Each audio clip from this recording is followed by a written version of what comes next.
In this tutorial, I'm going to show you how to apply Concamo strips to your suit. This is an extremely easy method. I really actually enjoy the Concamo a lot.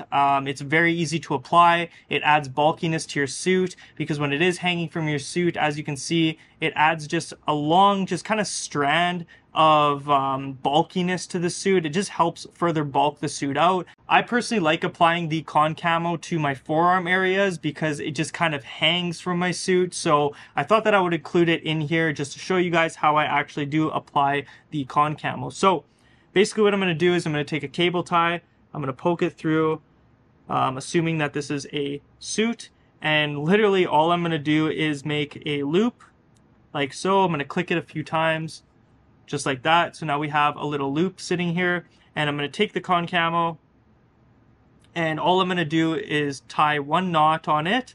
I'm going to tighten it down, and then I'm just going to securely fasten the zip tie or the cable tie like so, and I will leave this unsnipped, and I can actually place a leaf over top just like this, then place another cable tie over top of this one sticking out here. Then I have my Concamo successfully placed and securely fastened onto my suit.